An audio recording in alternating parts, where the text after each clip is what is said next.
Welcome to the Kolbe Cast, episode 74. We're glad you joined us. The practical business of schooling at home may often fall to moms, but dads have a singular and essential role to play in the success of this venture, which ideally fits into a broader approach to family life in keeping with our Catholic understanding of the domestic church. In today's episode, experienced dads Mike Drapeau and Greg Simia join Jordan and Stephen to talk about a father's contribution to the homeschooling dynamic over time, whether that's as support parent, primary homeschooling parent, or both. They discuss the ways dads can play active roles in the daily doings, as well as ways fathers can deepen their involvement with homeschooling while working or traveling a lot. They have words of advice and encouragement for reluctant dads, eye-opening information about the influence fathers have on their children's faith into adulthood, and thoughts on the way coaching and mentoring their children and their friends can bring an additional level of engagement and foster deeper relationships. We hope you'll enjoy this special episode. Hi there, I'm Bonnie, liturgical musician, popcorn and podcast fanatic, and Kolbe homeschooling mom to 4 lads and lasses of middle and high school age. This is Stephen, homeschooling father of 5 and director of development for Kolbe Academy. So, Mike, thank you for joining us today. Why don't we start with you? Just tell us a little bit about yourself. And I guess you and Jordan have a history together here as well. Yeah, sure. So my name is Mike Drapeau. I'm a father of 8, 4 older boys and 4 younger girls. I live in Atlanta, Georgia, the northern suburbs. And so I maybe a little bit about me super briefly. I'm from Virginia, went to college, University of Virginia, and also in Cambridge University in England. I then joined the military and the Navy, and I spent 11 years in the Navy doing a variety of things, including overhaul submarines. I was a surface ship combat logistics officer for 3 years, 4 deployed. I've worked with the non-combatant evacuation teams and special forces teams out of the 6th Fleet in La Maddalena in Italy for a couple of years, and also worked on the Hill, arguing for naval reactors, which was the Navy and DOE's organization for nuclear power. So that was kind of what I did.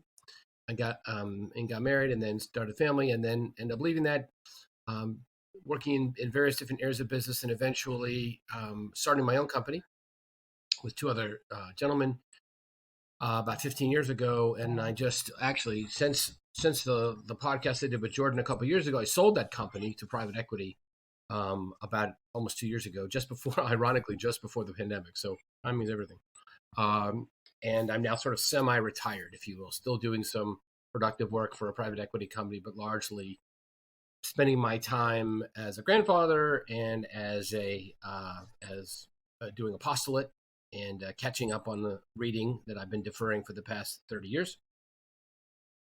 Picked up scuba diving, did that a little while ago. I used to play semi-professional rugby. It's another sort of weird thing about me. And my wife and I also purchased and have been renovating a big property up in North Georgia, it's got everything, pastures, beautiful views, vistas, hunting, you name it. And we kind of go up there a lot for R&R. So that's the thumbnail sketch. There's more to say, but hopefully that's gives you a flavor. And how about your experience there with as far as being a Kolbe dad? I understand you did some different things. We did. So my 4 older boys all went through sort of standard private Catholic school. They were 3-sport athletes, and that was really important to them. And so that was what was available there. In Georgia, unlike Florida, let's say, you can't do homeschooling and then participate in athletics in the public or private sector. So you have to go to the school to tap into that. Then my 4 younger girls, they were looking for something different. And so the middle 2 actually both went to Kolbe, Anna and Christina. So they both had Jordan as a professor in Latin, and they seemed to do well. And more than doing well necessarily, they really grooved to Jordan's vibe as a teacher, as a person, as a father. For them, watching kids running back and forth across the screen in the background was the highlight of their day, just so that they felt, that for them was that personalization of the education and that experiential element made it easier to, I guess, grind through the Latin tenses. I don't know. I don't speak, read, or I know I have just enough Latin to get by, but I know that made it a wonderful experience for them. Greg, how about your story, your background here? Well, thank you, Stephen. I'm also the father of 8 children, also 4 boys and 4 girls. Five of my children have graduated from college. 2 of them are married. I have 4 grandchildren. 2 of them are currently at college, a senior and a freshman at Thomas Aquinas College in Massachusetts. And then I have 2 children at home that are homeschooling. They're in the Kolbe online program. My background is accounting. I am a CPA, have an MBA from the University of Texas at Austin. And I spent, after a period of 6 years in public accounting, I went to work for Catholic hospital systems. And I was the CFO for a number of systems in California, and then in Oklahoma City area, and then in Virginia in the Hampton Roads area, and then finally here in Green Bay. And was doing that for about 9 years. My wife and I were married in 1989, and so married for 30 years. She unexpectedly passed away a couple years ago. So my role moved from being a support for homeschooling to the primary educator for homeschooling. Quite an adjustment and change for me, but that's my background. Our connection to Kolbe, we began with Kolbe Academy in 2001. So this is our 21st year. Wow. With Kolbe. Yeah, we were there in the early days when it was all paper, and we were dissatisfied with the education that our oldest child was receiving in the Catholic elementary school she was going to, and began researching homeschooling. We had a number of family friends that were homeschoolers, and one of them had recommended that we look at Kolbe, and we were completely thrilled with and drawn to the classical curriculum. It was so different than what our kids had been, our oldest daughter had been receiving up until then. So I say we began as a Kolbe family, and had been exclusively Kolbe all those years. I was in a support role, as I said, for 18 years. It was all self-paced at the beginning. So we had a lot of administrative work that we had to do, my wife had to do. She did 99.5% of the work in that capacity. When Kolbe began introducing the online program, we would introduce our high schoolers. We were determined to keep our kids in homeschool for as long as possible off to college. But high school presented a lot of challenges, a lot of difficult subjects, and a lot more rigor to it. So we would introduce online courses to them in their freshman year, and then gradually move to all online by the time they got to their junior year. As I said, when I took over, I had an 11-year-old son who was starting 6th grade, and my daughter was starting her freshman year, and then I had a son that was starting his junior year. And at that time, Megan Lengel, who knew our family and knew our situation, had encouraged me to move our son, our 11-year-old, fully into the online program, which turned out to be the best decision that we'd ever made. I was hesitant because it would be a big adjustment going from self-paced that he'd had the first 5 years to suddenly all online. But it's amazing how quickly he picked it up and how just incredibly wonderful the Schoology platform is. The teachers online are fantastic, and they keep a sort of a structure going. And in my unique situation, I don't have a support person, so that became really the support for me. And I said, this is my 3rd year now doing this as primary, and it's been an incredible experience. I love how you can keep track of the grades that they were in when they entered in. Even now, people ask me what grade or even what age are your kids. I have 5, and I'm like, I'm hoping one of them's around because. But I remember, Mike, when we did our podcast before, you were kind of wondering why did I reach out to you, because we hadn't met each other in person or anything. And I said then, and it's still true, you stood out to me as somebody who was really involved more so, because at that time I was working as an advisor partially in the offices, and we had this thing called enhanced evaluation services. and you had signed Anna up for that. And whenever the deadline would hit, whenever it was the day that something was due back from me. So, but basically, what this is Anna, Mike's daughter, would submit papers to me, and then there was a deadline, 10 days or something like that. It had to be back. I forget what it was, and I would go through and grade it, and then send.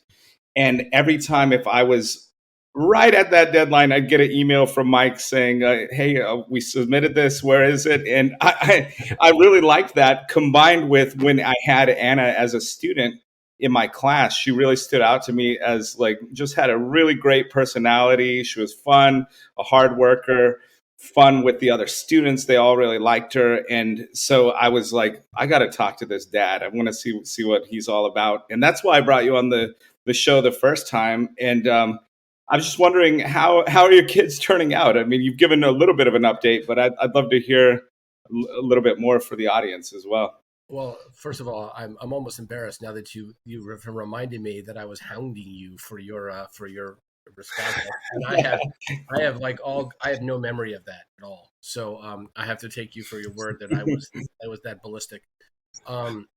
Sadly, one of my least, maybe memorable, but at least you're about the only person on the planet who would think positively of that. So anyway, so let's start with Anna. So she is after she graduated high school, she did a missionary year, so a year of service to the church, and she did that in Houston, and then came back, and she started off at Catholic, and then now she's at Benedictine University as a nurse, straight A student, never got anything but an A. So she's definitely our most academically ambitious and performance-oriented student. She is that sort of bigger than life, full of personality. She's a beautiful young woman, and in every possible way. And so I couldn't be more proud of her. Nor could my wife. Quick aside, Greg, I was laughing as you were talking. Like virtually every point that you said was the same as me. 2 kids married. 2 of them, 4 grandkids who married in almost the same year. So other than the fact that you're an accountant, which I couldn't do on my best day, we have a right. parallel life track. Anyway, back to the kids. So real quick summary: the oldest is about, I think, going to be married this year. He's 32, or next year maybe, probably, yeah. He's a senior credit analyst at Silicon Valley Bank. And next child is the one who just moved, thanks be to God, from Cincinnati. He's been away from the family for 7 years, he and his wife and kids, and they finally moved back here in town. So I'm out of the doghouse because I helped get him the job away from town. So rule number 1, don't ever do that. And so he's a mechanical engineer, graduate from Christian Brothers University in Memphis, and he and his 4 kids are going to be here. Well, are here now. They just moved here 3 days ago. Then next son is in Korea, working as a media and logistics analyst for one of their largest logistics firms. Then just got married. And then the youngest son here actually used to work at the CDC, now was a contractor at the CDC, and he just got married too. And went to UGA. All those kids, except for the other kids, all went to UGA, University of Georgia. Go Bulldogs here if you take a look at the national rankings. And then my oldest, Mimi, is a nurse. She went to Franciscan University of Steubenville and graduated there, and is now a nurse here in town working on the surge ward.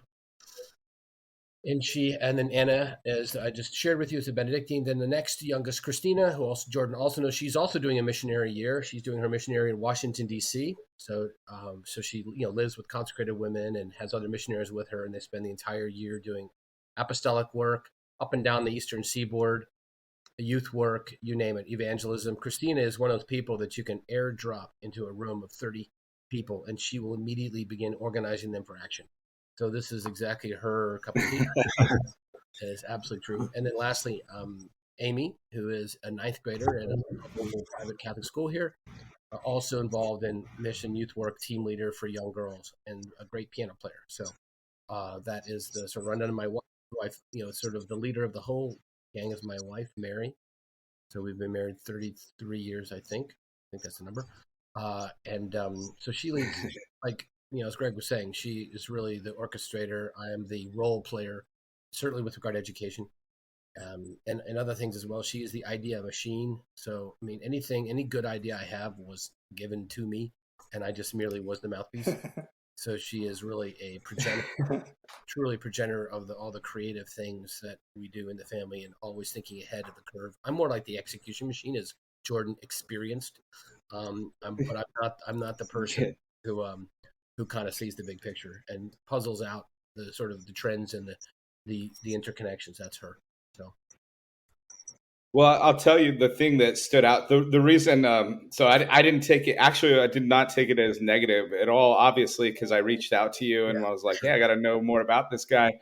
Because when you're working, especially then, I guess, when working in the office or for the office, all the interaction for the advisors, I can't say all, but like 98% of my interactions were with the moms. It was always, the moms were reaching out about things. And that's really what stood out to me. It was the fact that, hey, there's this dad and he's on top of things. So you were so I think a lot of times the parents, the mother probably plays both roles, because if they're like me, I'm guilty of it. My wife says, "What should we do with our kids this year?" And I'm like, I don't know. I'm working. You got to figure that out. But you were involved. I thought that was really really awesome, and I got the chance to meet your kids, some of them as well, Greg. And I'm just wondering if you could sort of give us an update on how all of them are doing. Sure, Jordan. Yeah, my oldest Stephanie, she graduated from Thomas Aquinas College back in 2012. Married a fellow student, and she's the mother of the 4 children that we have. They actually live here in Wisconsin, only a few hours away, so we're blessed to have them so close by. My next 2 sons, Christopher, graduated from the University of Dallas. And he has remained so far in the Dallas area. He's a special education teacher, mostly focuses on children with autism and other difficulties, learning difficulties. And then my son Daniel graduated from University of Dallas and moved back to Wisconsin and began training as a paramedic. And so for the last 2 years, he's been a paramedic here in northeastern Wisconsin, and just married his fiance in September. So we now have my second married child. And then my daughter Elizabeth, she graduated from Thomas Aquinas Santa Paula, the California campus, this past May, and has moved back home. She is taking courses in early childhood development and hopes to become an early childhood development teacher. She's got about a year's worth of courses to complete. And then, as I mentioned, my daughter Catherine is a senior at Thomas Aquinas in Massachusetts and was joined this year by her brother Michael, who is a freshman there. And then I have Victoria, who's a junior in high school, and Thomas, who is now in 8th grade. Both of them in the Kolbe online program. I credit incredible education that they received through Kolbe Academy over the years that has allowed them to make such good choices and get such a great education even after high school. It's been great. And it's funny, Jordan, you mentioned the enhanced services. I couldn't remember the acronym for it. Yeah, EES is what it was. EES. Oh my goodness, what a lifesaver that was for us. When we got to high school level and the kids had to write so many papers. Well, my support role was I did what my wife told me to do. So she gave me all the papers to review. And as I got into the freshman and sophomore years, I was inundated with papers, and I was reviewing these things after work at night. And it was just, and then she mentioned, well, there's this program called the EES. It comes with a small fee. I said, I don't care. Enroll, please.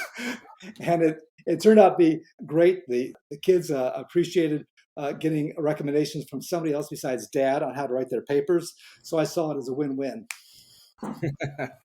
Yeah, well, Stephen and I were talking this week, actually, and I don't know, Stephen, if you could you reference that study that you were talking about with the father's involvement particularly in religion, but I mean. Right.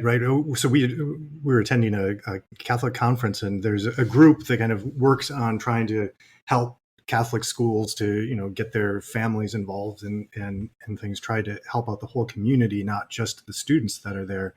And I don't have all of the raw data, but they were saying the clearest indicator of having your child keep in the faith is having a father who, at least on some level, is participating in the faith, where they can see what they're saying is, so dads, make sure your kids see you every Sunday at mass and, participating there, even if you're not a saint, be there, because that will be that's the surest way to make sure that your kids can maintain the faith. So I found that very interesting. I'll throw something in there that there was a study done. I don't know if you guys have heard of Steve Wood. He's got a ministry down in Florida, or at least he had. Yes. I think he may be retired. And I remember he came to talk to us in Atlanta once. This is probably 10 years ago. And he referred to a study. It's a sociological study.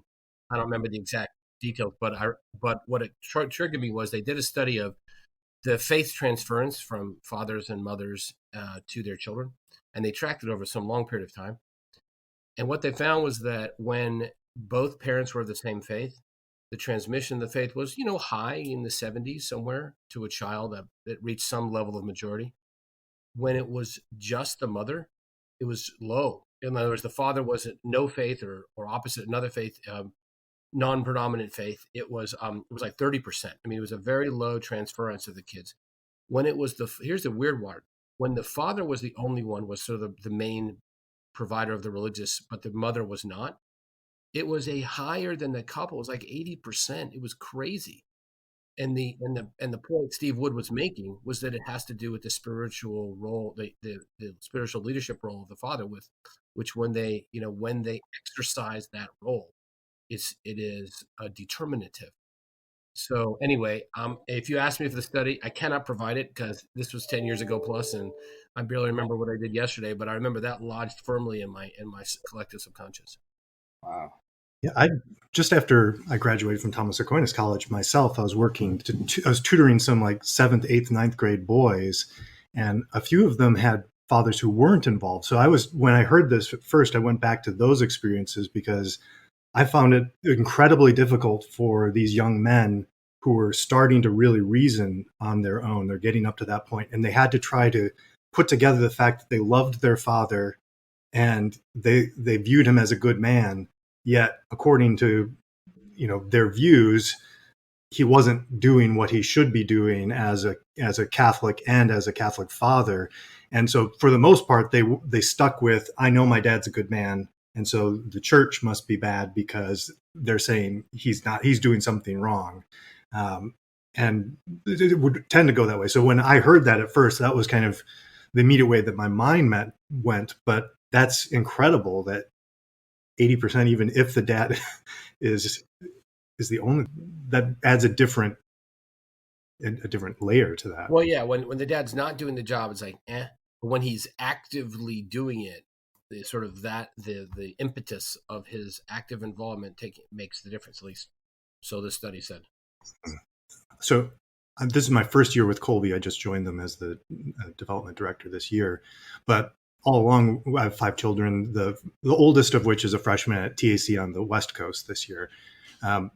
But all along, even before I was married to my wife, I knew we were going to homeschool. And so we were through Mother Divine Grace up until this last year. And my son's still taking some courses with them. So kind of my wife, part of the reason I married my wife is because I knew that more than anybody else in the world, I wanted her to form my children. I wanted her to be involved there. So, I was completely confident with her ability to do that. But then kind of the challenge, I guess, became, well, how do I support? What do I do? Because I get sucked into business and I can't grade the math papers or whatever, or at least they start to fall behind, or I didn't do it, whether I can't or not. But so I know you've already talked about some of those things, but maybe we could talk a little bit about our roles. And, well, Greg, now you're the primary, but you've experienced both in the role of the support and the primary. Right. Yeah. And when I was in a support role, as I mentioned, it was really very targeted. It was, I had to work around my work schedule, but also what areas I felt that I had an interest in, that I could do well with the kids. And so my focus was in literature and history, and so I would do reading and phonics with the early children, and I could do that early in the morning before work, or on Saturdays before yard work. So we worked it around, or my wife Sandy would say that one child is struggling a bit. Could you spend some extra time with her? And again, I remember my daughter Elizabeth in second grade was taking a lot of time for her work, and really second grade should be done within a couple hours. It just isn't that intense, but it was taking a lot of time away from the other kids that my wife was schooling. It was easy when we started with just 2 kids. Then it became 5. The dynamics changed a lot. Could be easily overwhelmed. So I would meet with my daughter before I go to work in the morning, get her up very early. She was happy to do that because then she was free the rest of the day. So it would be sort of a special project sort of approach.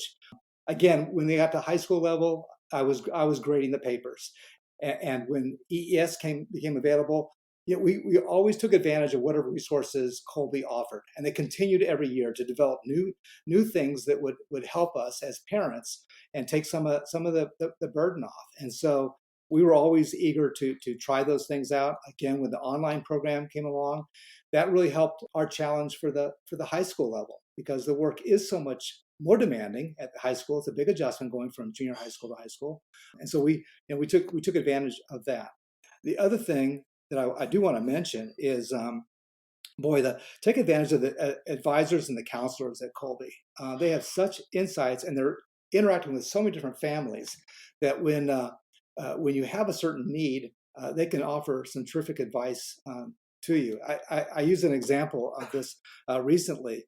My son Michael was in the online program, and he was pursuing his Summa degree with Kolbe. But there wasn't, his 4th year of science needed to be astronomy, which was not offered as an online program through Kolbe. And again, I was now the primary educator and was faced with either taking on that as a self-paced senior year high school class when I had, a younger children that had needs. And I spoke with Celeste Cuellar, and she directed me to this homeschool astronomy program. Now, I had to get permission from Everett Borowski to include that for the Summa, but what a beautiful program. And the graphics and everything are amazing. The program actually is all constructed in such a way that you can follow very easily the lesson plan and everything. So my point really is that there are so many other resources, consulting with the advisors at Kolbe and looking around to see what else you can use to help. They're out there, they're available. My other adage is that adult Kolbe graduate children make wonderful tutors. And so, Yes. And they're very affordable. So my oldest daughter has been a Latin tutor for many of my kids over the years. So I highly recommend that as well. Yeah, I think most of my expertise was like in upper level math and science compared to my wife, who is just much more brilliant than me in all of the other areas. So I know for me, I had to take even a supplementary role. It's like, well, I could cook dinner. I hadn't really done a lot of that, but then she doesn't have to do that. She's got more time. I can run the kids around to activities. I can do that because then she's got the time to work with the other ones or whatever. But until they got older, then it's like, okay, I can do chemistry with them and I can do some of the math with them. And still, yeah, I had to be forced to do a class for more students in order to be disciplined and not lose track. And then, yeah, other than that, I think just trying to create trying to create some anchor points, because I constantly would just absorb myself in my work and get sucked into all of that. And then it's like, oh, now I'm missing the kids or whatever. So we found a 6:30 a.m. mass to go to. So every morning, get all the kids together, get them over to mass. And, that just created this little anchor point. Or a group of us always went to the farmer's market on the weekend, and that became our weekly activity. And it also ended up giving my wife some time to do other things as well for a lot of those. But I had to take an even further back role, though, I think, a lot of times. So my kids are all younger. The oldest one is 12 or 11. I'm not sure, as I mentioned.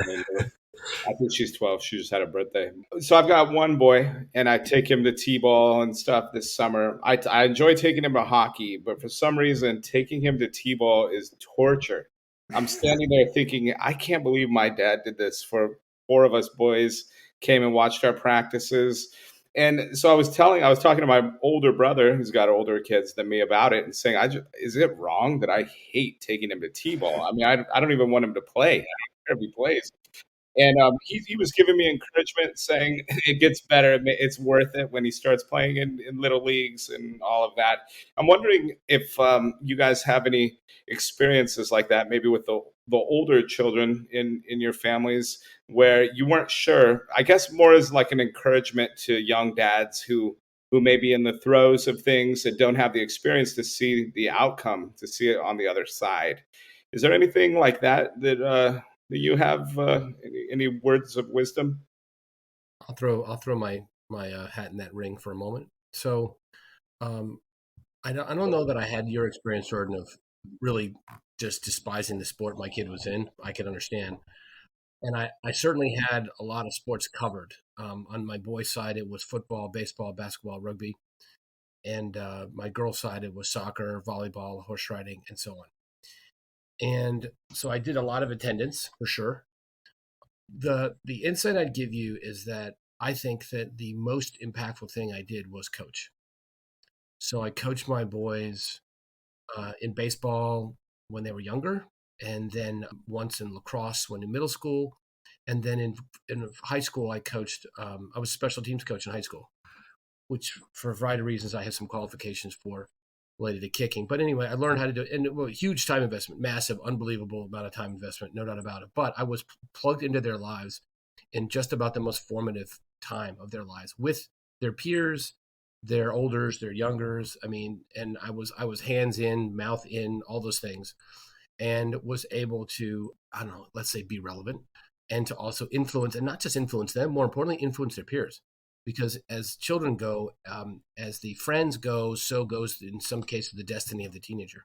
And I think in retrospect that commitment, that sacrifice, that influence, if that I was able to have as a coach, became a point of reference when they became older in college and out of college. That allowed me to maybe influence them more, and they were willing to listen because I wasn't just an attendee to their event. Because I think everybody, every parent gets the green badge of attendance, and they know that a good percentage of the men aren't.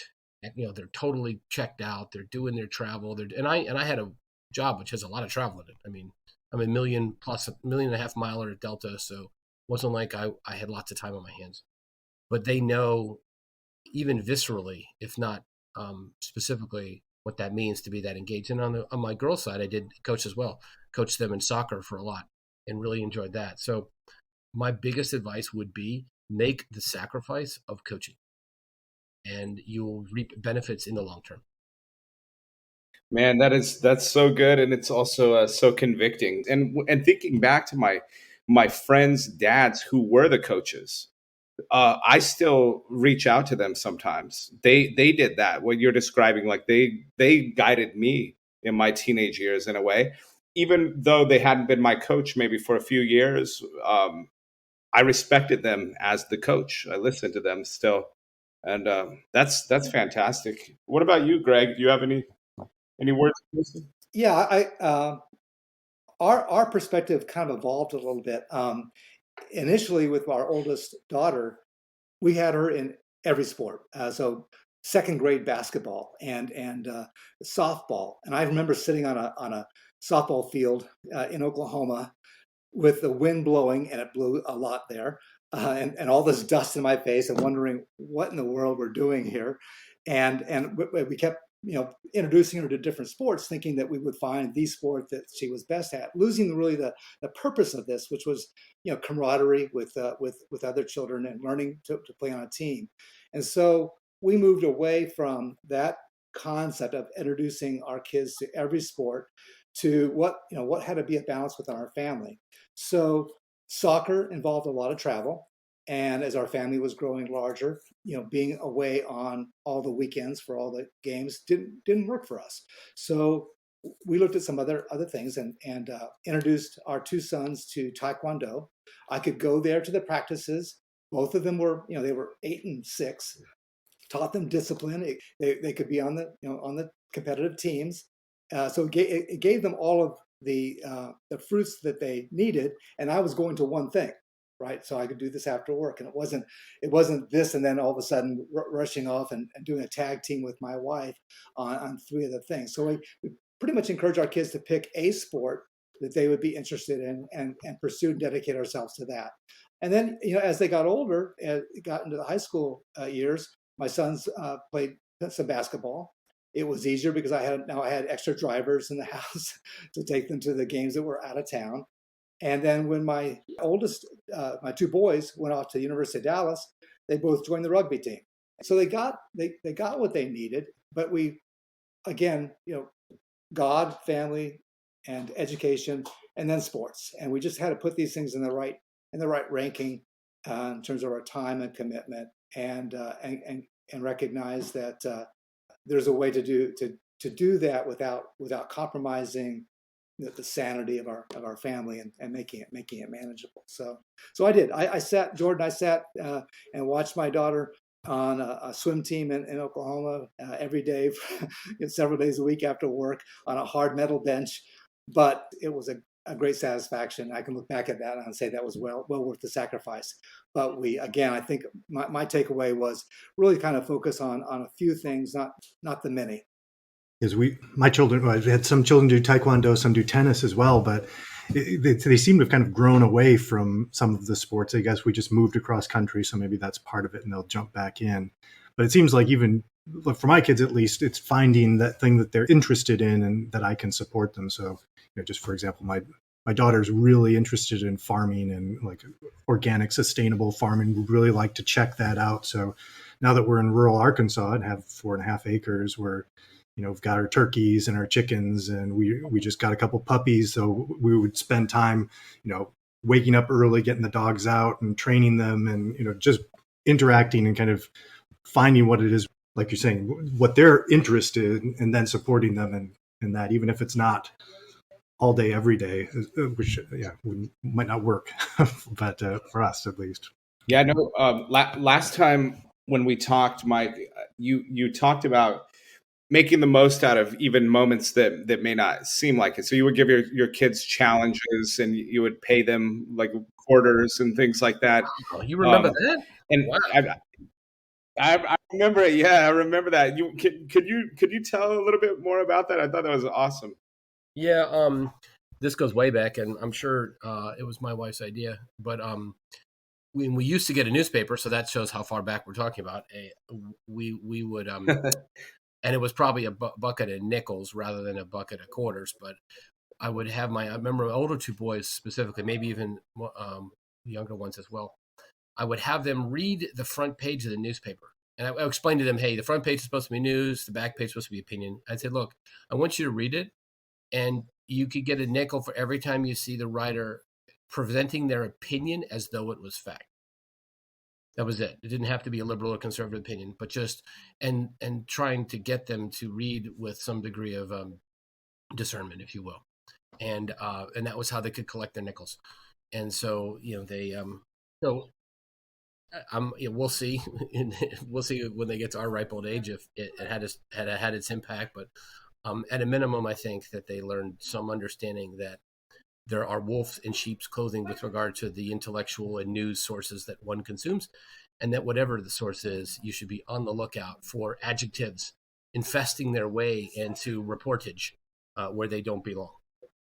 I thought that was really, really smart to do it that way. I mean, it's just critical thinking and going way back. I mean, newspapers then, and I'm always amazed now the way that we consume news. I don't know. My parents maybe watch the news sometimes, but I have not watched the news since high school. Probably it was probably the 90s the last time.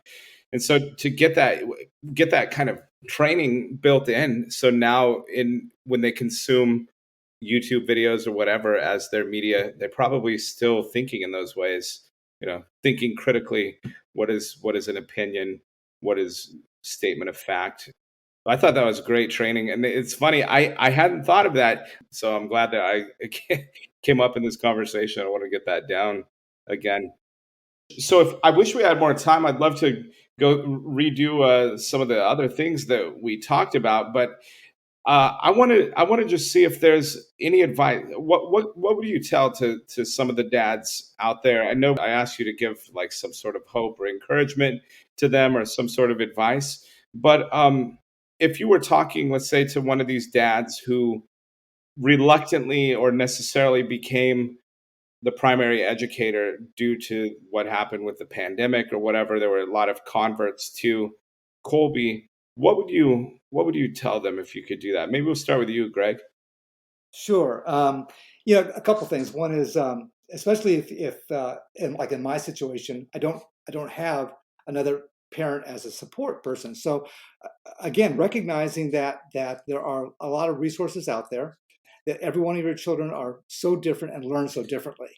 I have some that are just naturally academically inclined, and those that have struggled. And so there are a lot of resources out there. Again, talking to the advisors at Kolbe can help. I'll give you an example of one that helped a lot. I have one daughter who learning and being able to comprehend complex topics is more of a challenge for her. And so I remember speaking again with Celeste and getting a recommendation to have her take a 6 weeks program. It's called Secret Garden Educational Pathways.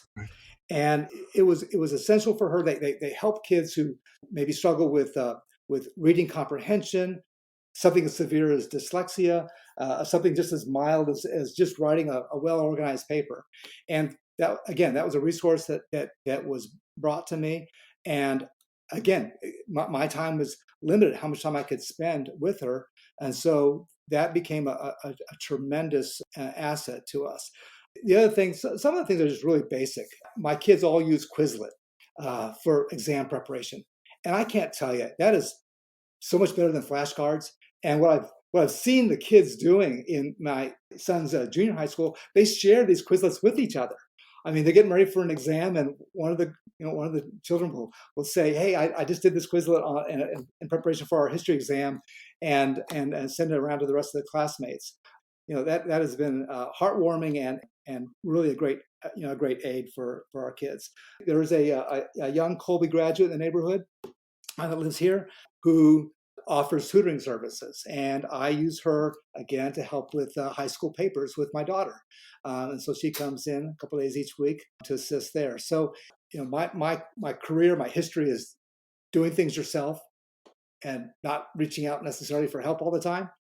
And I've learned that I was forced in a situation where I had to ask for help and look around and see. It's always there's a lot available when you take a look. So again, there's a couple things that at least work for me. The other thing is I used to have my kids homeschooling all through the house. We have a dedicated room. I don't want to see books in the kitchen table anymore. So each of my kids have their own workspace, and that has created a little more sanity for me as I try to keep order in the house. So just a few things. That's great. What about you, Mike? So I guess what I would say is for those, I'll direct my advice to those parents who are, or fathers, I guess, who are not really that engaged. And it may be overwhelming to them. The thing I think that would help those people, those fathers that are sort of like maybe have a kid at Kolbe or contemplating it and who are not like working long hours, traveling and all that, is to choose one subject. I'm a big fan of, hey, when you send someone a 46-page document, they just becomes overwhelming and they don't even open up to the first page. The easiest thing is to say, hey, open it up, go to page 23, read 2 paragraphs, tell me your thoughts. I mean, it makes the thing more approachable. You get in, you get out, and then they're on their own. They go read the whole thing.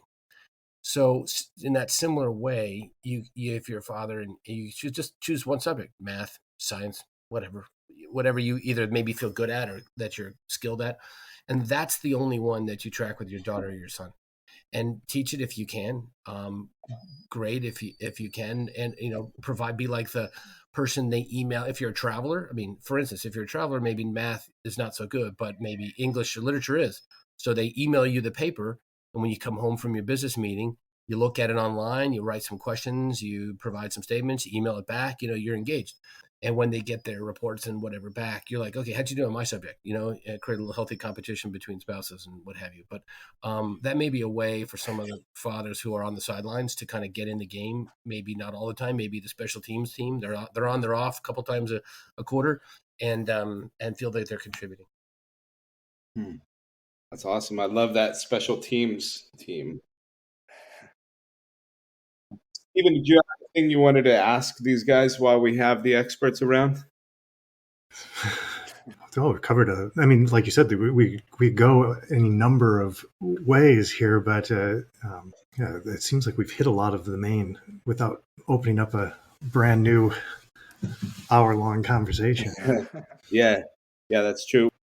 So this has been great. It's been just a lot of fun as well, hearing your different ideas and getting our father, as we've talked about, getting the fathers involved. You're making sure that they're involved, and a lot of them are, but how important that is for our families. So again, thanks Greg and Mike and Jordan for being here today and this conversation. Hopefully we can get together again someday. Thank you, Stephen, Jordan, and Bonnie. Thank you so much. And good to meet you, Mike. Thanks to everybody. You too, Greg. God bless you all. God bless. Thanks. If you haven't already, subscribe to the Kolbe Cast in your favorite podcast app to ensure that you don't miss an episode. And we'd love to hear from you, so feel free to email us at podcast@kolbe.org. Mary our Mother, pray for us. St. Maximilian Kolbe, pray for us. Ad Maiorum Dei Gloriam.